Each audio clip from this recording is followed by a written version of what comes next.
The house was quiet, but my chest was loud. That's the only way I know how to explain it. I was standing near the window, looking at the dark street, pretending I wasn't waiting. Pretending I wasn't counting time. Pretending this was just another normal night. My husband was late. Again. Normally, I would make excuses for him before he even walked through the door. Work ran long. Traffic. A meeting that went nowhere. I had practiced those lies so well, they sounded kinder than the truth. But that night felt different. Not dramatic. Not obvious. Just heavy. Dinner was still on the stove, untouched. I had cooked his favorite without thinking. Muscle memory. Love memory. The kind that doesn't ask questions until it's too late. I checked my phone. No message. No missed call. I told myself not to panic. I told myself married people don't need updates every hour. I told myself I trusted him. But trust doesn't stop your body from knowing something is wrong. When the door finally opened, I didn't rush to greet him. I stayed where I was, listening. His footsteps were calm. Too calm. No rush. No apology in his movement. He didn't say my name. He dropped his keys, loosened his jacket, and walked past me like I was furniture. When he kissed my forehead, it felt automatic, like something he'd done 1,000 times without thinking. "How was your day?" I asked. "Long," he said. One word. Nothing more. Then he went straight to the bathroom and turned on the shower. That sound stayed with me. The water running. The door closed. I sat down on the bed, staring at the floor, trying to understand why my hands were shaking. Nothing had happened yet. There was no proof. No evidence. Just a feeling I didn't want. That's how betrayal begins. Not with discovery. With denial. I replayed the last few months in my head. The late nights. The phone he guarded like it held secrets. The way his laughter had changed, like it belonged to someone else now. I remembered asking him once if everything was okay between us. He smiled and said I was imagining things. Said I worried too much. Said we were fine. And I believed him. Because believing meant I didn't have to face what came next. That night, lying beside him while he slept easily, I realized something painful. I was wide awake in a marriage that had already begun to leave me. I stared at the ceiling, listening to his breathing, wondering when exactly I had stopped feeling safe. Wondering how long he had been living a second life while I was still loyal to the first. I didn't cry. Not yet. There was a strange calm in my chest. Not peace. More like stillness before something breaks. I didn't know then that this calm would become my weapon. Because in that silence, one thought kept returning. If something was being hidden from me, I was going to find it. And when I did, I promised myself one thing. I would not lose control. I would not beg. And I would not let him decide how this story ended. That night wasn't the end of my marriage. It was the beginning of my awareness. And awareness changes everything. When I think back now, the strange part isn't how it ended. It's how normal it all felt while it was slowly falling apart. We didn't start broken. I need to say that. People like to believe betrayal comes from bad beginnings. From obvious cracks. From warning signs everyone ignored. But our marriage didn't look like that. Not at first. We met when life was simple. Not easy, but honest. We talked about dreams, more than money. We laughed without checking the time. We believed love was something you build, not something you protect. When we married, we didn't have much.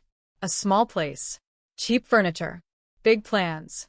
I remember folding laundry on the floor while he talked about the future, like it was guaranteed. And I believed him. I believed us. He worked hard. I admired that. I supported him when his job demanded more hours. I defended him when others said he was never around. I told myself sacrifice was part of love. At first, the changes were so small, I almost missed them. He stopped calling during the day. Then he stopped asking about mine. Dinners became quiet. Not tense, just empty. We sat across from each other, both tired, both distracted. I thought that was adulthood. I thought that was marriage settling in. When I reached for him at night, sometimes he turned away. He said he was exhausted. I believed him. I always believed him. I told myself closeness came and went. That passion wasn't meant to last forever. That comfort was enough. But comfort slowly became distance. He started guarding his phone like it was fragile. Always face down. Always nearby. If I asked who he was texting, he answered too fast, like he'd rehearsed. I noticed his smiles didn't reach his eyes anymore. At least not with me. When I asked if something was wrong, he laughed. Said I was reading too much into things. Said stress was making me sensitive. I hated that word, sensitive. It made me doubt myself. Made me feel like the problem. So I adjusted. I spoke less. I waited more. I stopped asking questions that made him uncomfortable. I told myself I was being supportive, understanding, mature. What I didn't realize was that silence doesn't save a marriage. It just makes space for secrets. We still lived together. Still shared meals. Still showed up as a couple when it mattered. To the outside world, we looked fine. But inside the house, something important had gone missing. Connection. I remember one night sitting beside him on the couch. The TV was on, but neither of us was watching. I wanted to talk. Really talk. About us.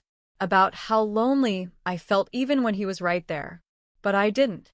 I told myself it wasn't the right moment. I told myself there would be a better time.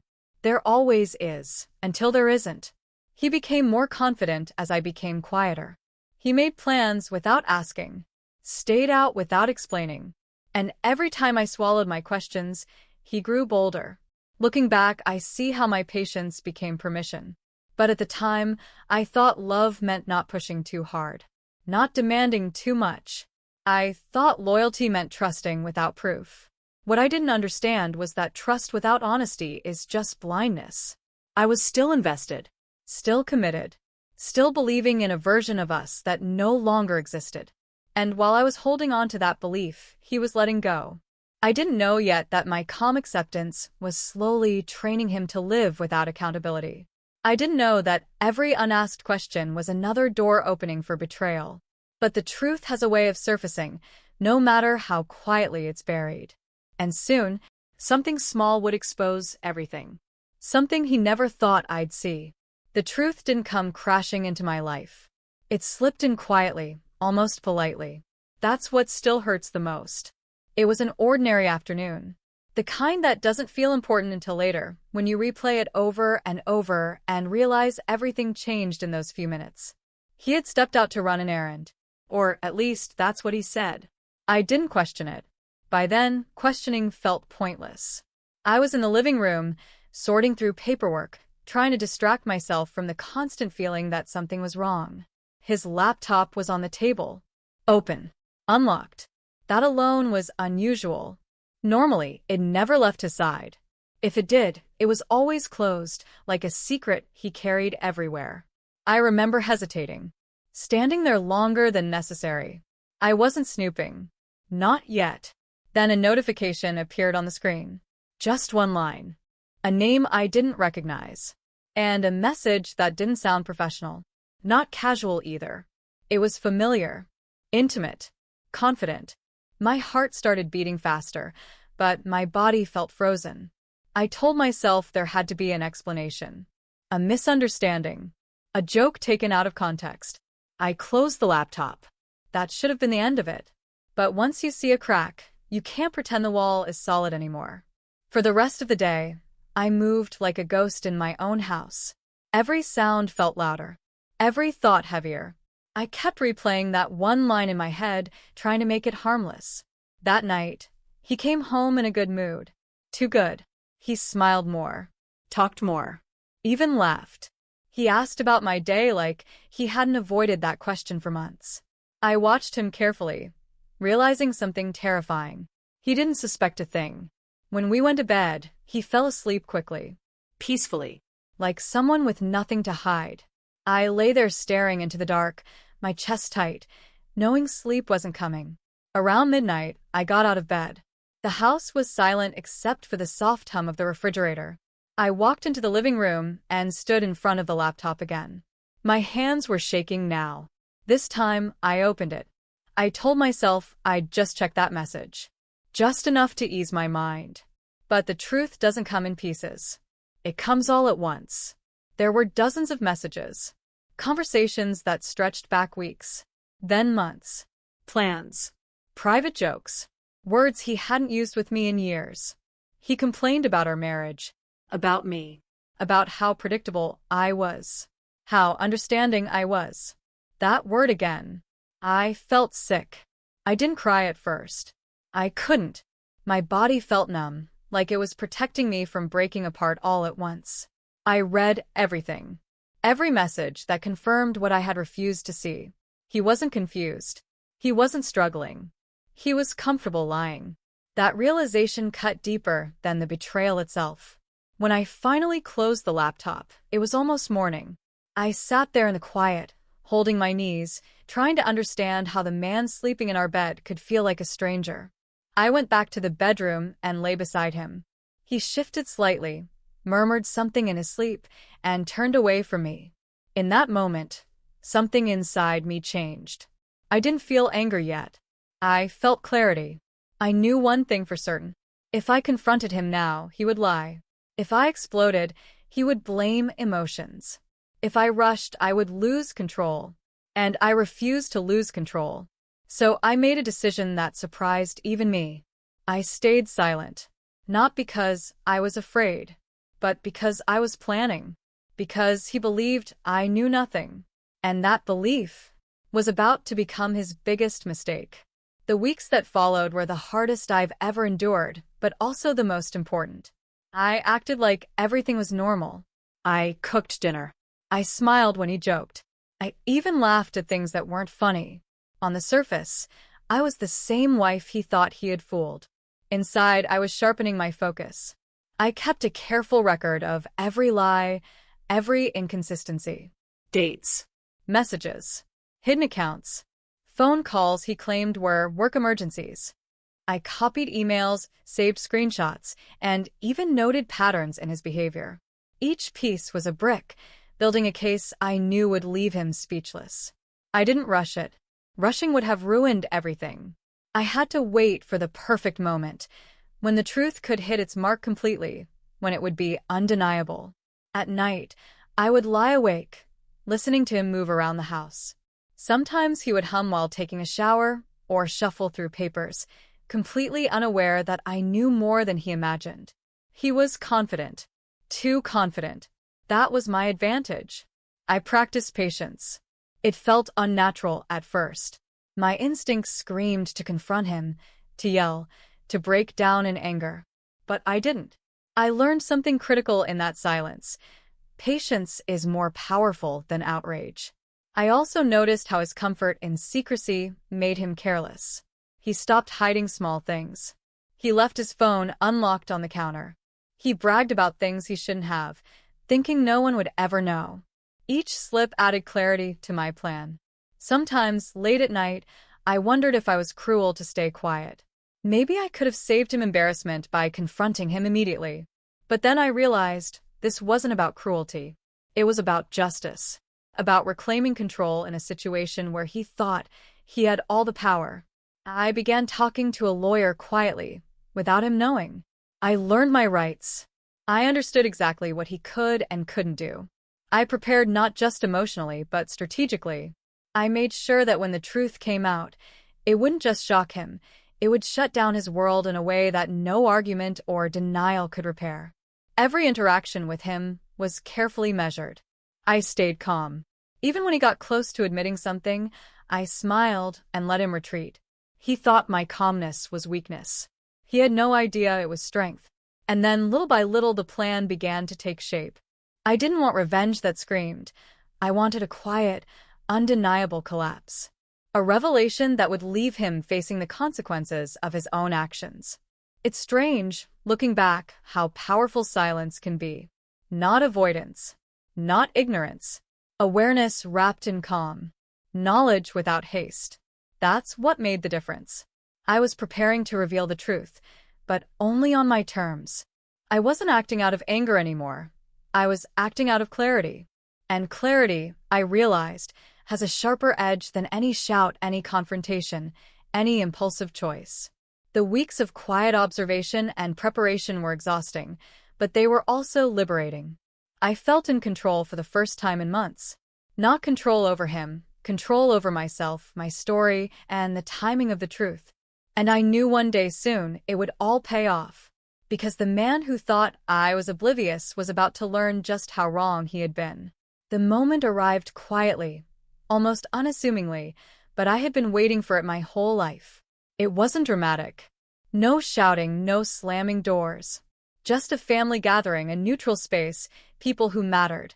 Witnesses who could see everything unfold without exaggeration. He arrived that evening confident, smiling, arm around me like we were still the perfect couple. He believed he was untouchable, untarnished. That confidence was the final mistake he would make.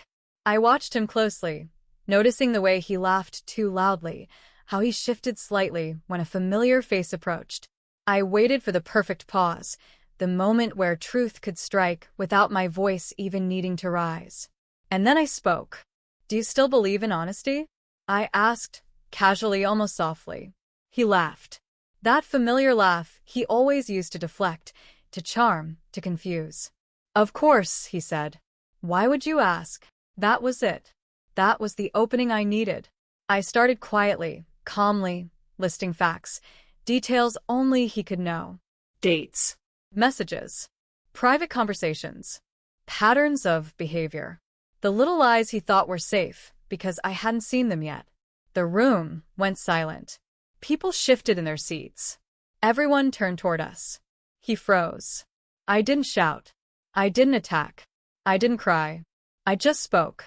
And as I did, the version of himself he had meticulously built collapsed in front of everyone. He tried to explain, tried to deny, tried to charm his way out, like he had done for years. But this time, the armor didn't hold. The evidence, the calm, the clarity, it was all too much. I watched as he stumbled, realizing that the control he had exercised over our marriage was gone. Completely gone. I stepped back, not out of fear, not out of hesitation, but because my work was done. I didn't need to yell. I didn't need to cry. I didn't need to prove anything. The truth had spoken for itself. For the first time in months, I felt something I hadn't felt in a long time. Relief. Not triumph. Not vengeance. Relief. Because the calm, deliberate path I had chosen worked. The story he thought he was writing about me, about us, had ended on my terms, not his. And as he stood there, frozen, trying to comprehend the collapse of his lies, I realized the power of patience. Patience paired with clarity. Observation paired with strategy. Silence paired with justice. That night, no one celebrated. No one applauded. No one laughed at his humiliation. But for me, it was the quietest, most complete victory I had ever known. I had exposed him, reclaimed my story, and done so without losing myself in anger or chaos. And that, more than anything, made the moment unforgettable. After that night, nothing was the same, but not in the way most people imagine. He didn't explode. He didn't lash out. He didn't storm out of the room or make threats. Instead, he was quiet. Stunned. Humiliated in a way that left him speechless, yet painfully aware that everyone he cared about, or thought he could fool, had seen the truth. He came to me later, privately. His apologies were awkward, rehearsed. His promises rang hollow. He begged, stammered, tried to rebuild something that had been permanently dismantled. But I had learned a lesson he hadn't yet realized. Timing matters. All the words he should have said before, the confessions, the honesty, the care, were no longer available. The opportunity for redemption had passed. For me, the relief wasn't about revenge. It wasn't about seeing him falter or fail. It was about reclaiming control over a life that had been quietly stolen from me. By staying calm, observing, and waiting for the perfect moment, I had regained my dignity. And that was worth more than any confrontation could have offered. The following weeks were awkward. We still saw each other in public, still moved around mutual friends, still exchanged necessary pleasantries. But the intimacy, the trust, the comfort, the illusion of partnership was gone. He tried to repair it in small ways, small gestures, minor adjustments. but they felt forced, superficial. I noticed it all, catalogued it all quietly. Not to punish him further, but to recognize a truth I had already internalized. Some damage cannot be undone. Some bridges, once burned, are meant to remain ashes. I began to rebuild myself. Slowly, carefully. I rediscovered who I was outside of the roles I had played for him. Wife, confidant, supporter. I remembered my own needs, my own worth, my own voice. And with that rediscovery came clarity. I realized that the calm I had cultivated, the patience, the strategic observation, the deliberate silence, was not weakness. It was strength. True strength. It didn't need dramatics or rage to be effective. It worked quietly, relentlessly, leaving a mark far deeper than any outburst could have achieved. He never expected this. The man who thought he could manipulate, lie, and deceive with impunity was confronted with the reality that actions have consequences, and truth, when wielded carefully, has its own power. And while he struggled with the fallout of his own choices, I moved forward. Not vengeful, not bitter, just present, just aware, just in control of my life and my story. I didn't seek to destroy him. I simply refused to allow his deception to define me. And that distinction made all the difference. Betrayal changes you. That much is true. But it doesn't have to break you. Looking back now, years later, I realize the most important lesson isn't about revenge.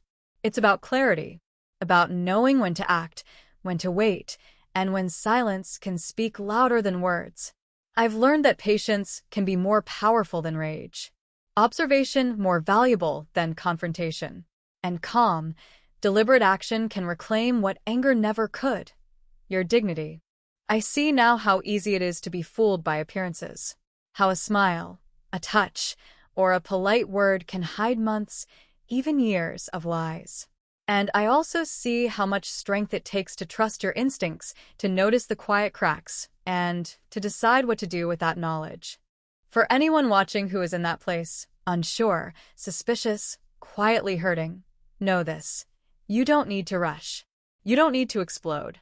You don't need to give your power away to someone else's deception. Sometimes, the most powerful move is the one that looks like nothing at all. Sometimes, leaving someone to face the consequences of their own choices is enough. I carry no hatred now. I carry awareness. I carry peace. And I carry the memory of how carefully, patiently, deliberately, I reclaimed control over my life. It's a quiet victory, but a lasting one. Betrayal may try to define you, but it cannot unless you let it. And when it comes to light, as it always does, the truth will speak for itself. I don't tell this story to boast.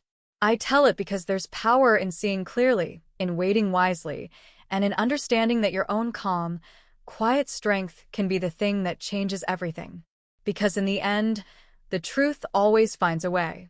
And when it does, it leaves nothing ambiguous. It leaves only clarity and freedom.